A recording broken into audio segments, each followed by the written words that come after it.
Rob here, dtrailer.com, and today you're going to be taking a look at the Roadmaster rear anti-sway bar on our 2018 Forest River Georgetown Motorhome.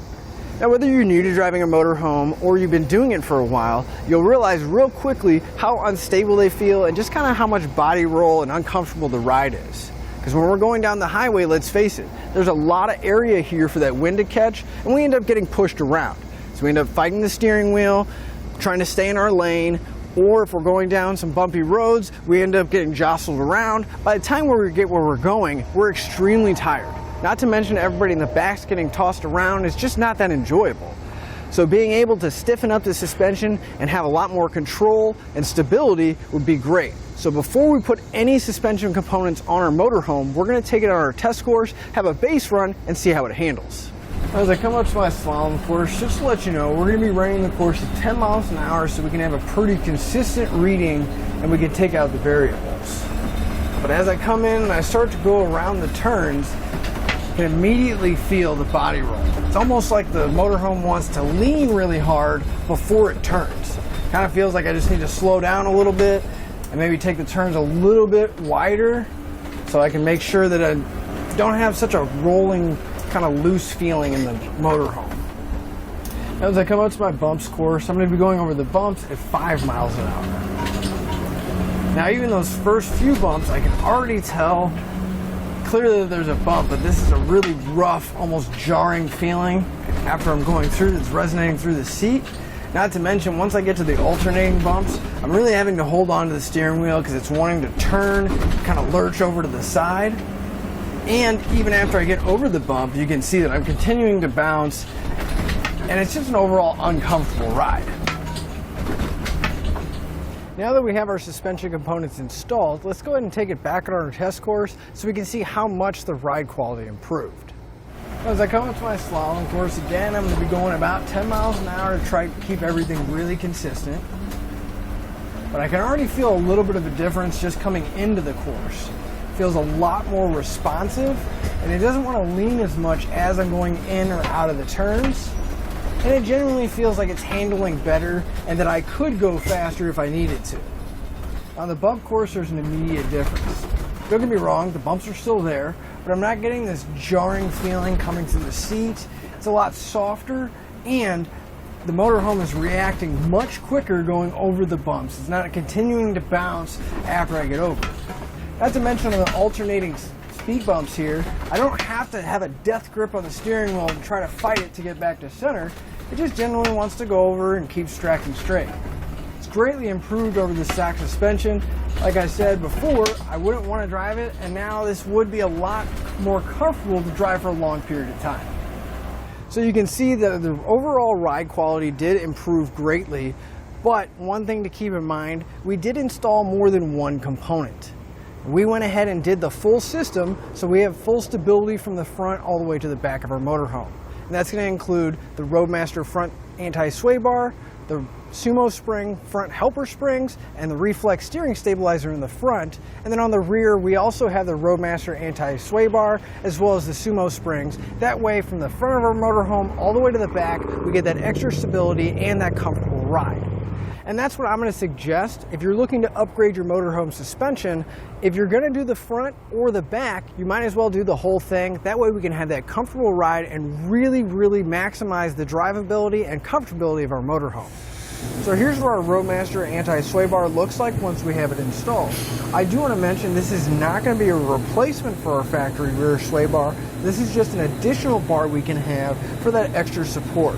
It's going to help minimize that side-to-side movement and the driver fatigue we have when we're driving our motorhome, and just improve the overall drivability and quality when we're driving down the road. And our sway bar is going to minimize that swaying and rolling feeling because it's going to attach directly to the axle as well as the frame, and it's going to use the weight of the axle to brace the frame so we don't have so much of a shift whether we're turning or if we have a big crosswind or anything like that. Now, our bar is going to come with all the necessary components to get it installed. In fact, they're actually going to give us new polyurethane bushings opposed to the rubber kind, and these are going to hold up a lot better. Polyurethane's not going to wear down as much as rubber, and they're going to give us a lot more stiffer support, so we don't have so much of a wobbly feeling, and we can actually take advantage of the bigger bar here.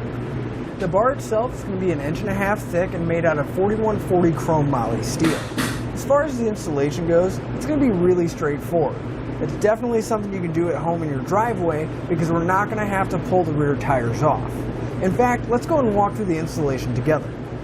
To begin your installation, you want to park your motorhome on a nice flat level surface. Then we're going to use the rear leveling jacks just to lift the back end just a little bit. We want to leave the rear tires still on the ground, but we want to stretch that suspension out.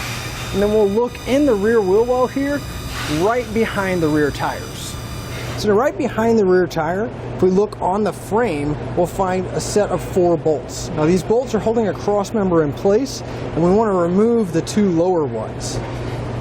Now you'll notice that it's extremely close to the leaf spring here, and you may need to lift the rear end up high enough just so that these bolts will clear the leaf spring so we can get them all the way out. Then we'll grab a 21mm socket and a long extension, and we'll pull both of those bolts out.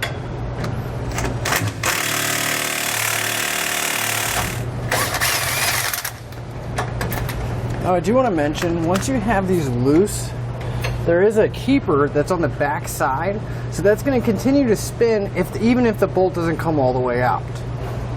So we're going to grab our frame bracket here. We're going to have 2 tabs that are kind of coming down. And we'll have a flat section that's got 2 holes in it. We want this to be on the outside of the frame, and if we lift it up, it'll line up with the holes that we took those bolts out of. So we'll line it up, and we're going to pass the factory bolts through the bracket, then back through the frame, and then on the inside we'll grab the keeper, and this little nut plate is going to hold everything together. So we just want to bring it to the inside of the frame, line it up, kind of hold it in place with your hand, and then we can get the bolt started. And it's going to be the same combination for the other bolt.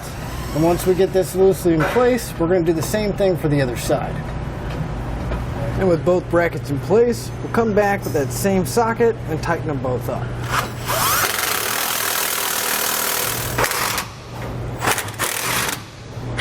At this point, we want to grab our end link shackle. It'll have a polyurethane bushing on one end, and then 2 kind of tabs coming off the other end. We want to slide the polyurethane bushing in between the frame bracket that we just installed. And we'll take the large, long bolts out of our kit. We want to come from the outside and go in. Now, depending on how much you have your motorhome lifted, it may be a tight fit because of the leaf spring here.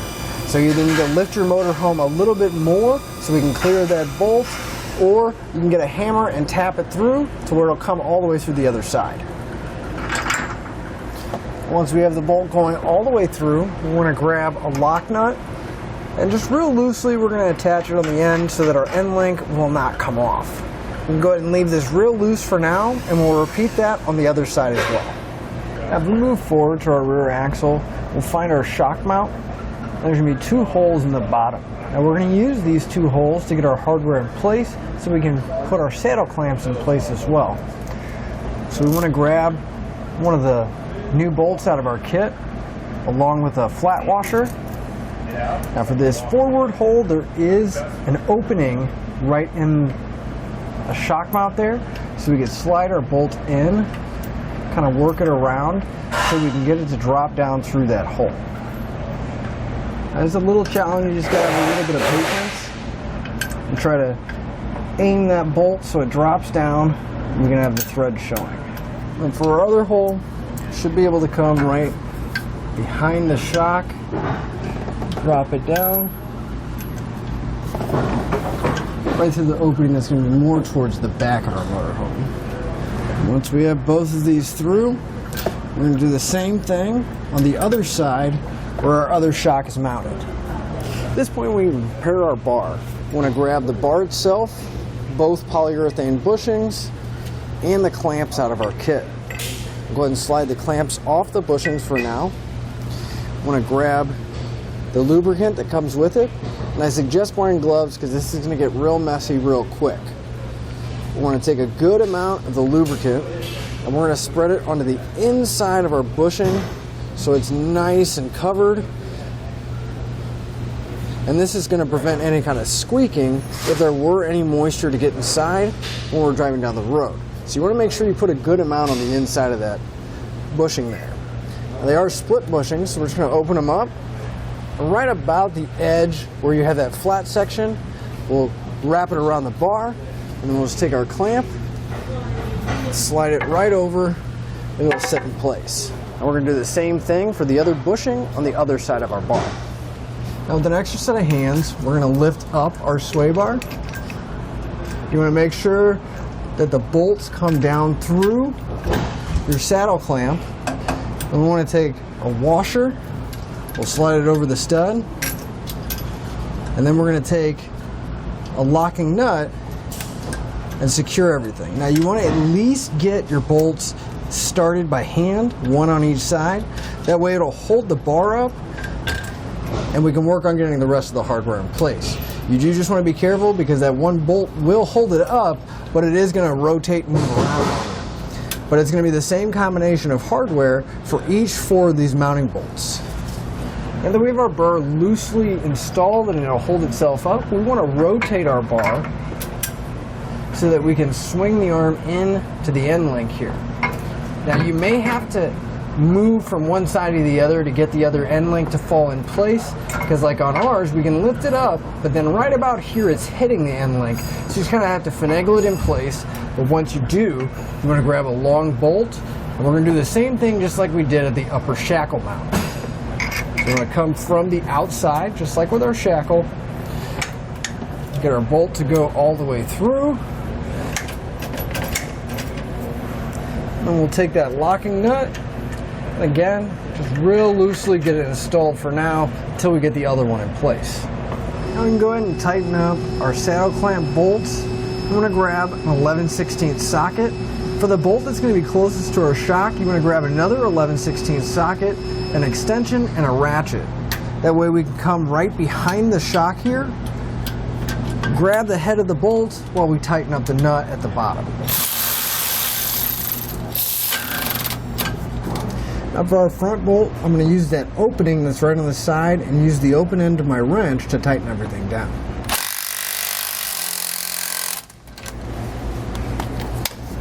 And we're going to repeat that for the other side of our sway bar on the other shock mount. Now the sway bar is securely attached to the shock mounts. We can tighten up our shackle mounts and the bar attaching to the shackle. I'm going to grab a 15/16 socket or a 24mm along with the same size wrench.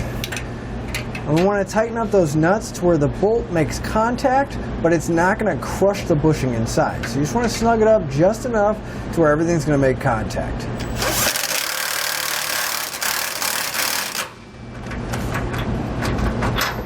And we're going to do the same thing for the sway bar mount down here. We just want it to close that gap enough to where our bar is going to be pressed in, but we don't want to crush the bar or the bushings inside.